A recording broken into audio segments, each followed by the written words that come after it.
here.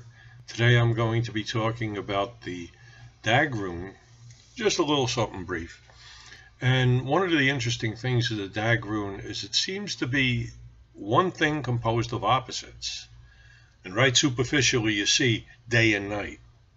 Do you ever hear a saying, they're as different as day and night, meaning they're just totally unlike each other?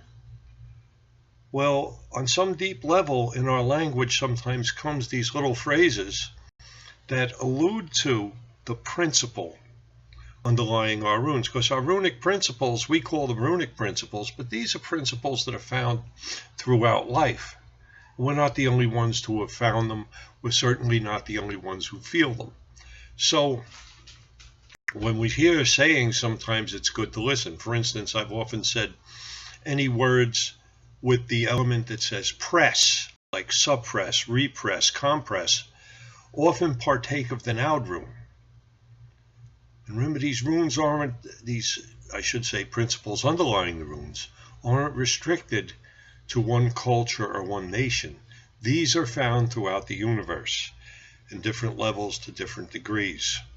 So when we talk of the Dag Rune being night and day, we're really looking at two opposites. I was thinking of it the other day like being the on-off switch. On there's light, off there's darkness. On it works, off it's dormant. And indeed, in our own living, the day is when most of us are active, and the night is when most of us are dormant. In other words, we act during the day and we recharge, we group, regenerate during the night, in the evening. And interesting thought to have about that. But I also like to think of the light as something that exposes, a revealer.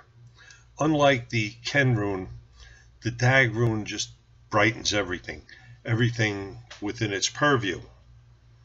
And so light all of a sudden makes an impassable and treacherous area safe and easy to traverse.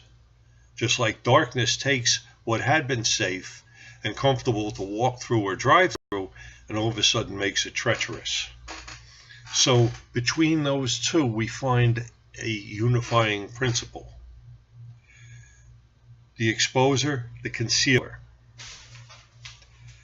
The revealer, the obscurer, the obfuscator. I love that term. So if we do our meditations on the rune, try and look for examples in our everyday life. Sometimes something as simple as a light switch or the ignition of your car. On, there's energy, there's motion. Off, there's nothing, it's dormant. Look at all these things. And somewhere in there, you'll hook on to one of the principles that abides within the Dag Rune.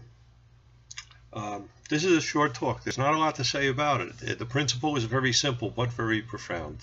And I'll leave you with that thought. This is Uncle Thor. Have a good one.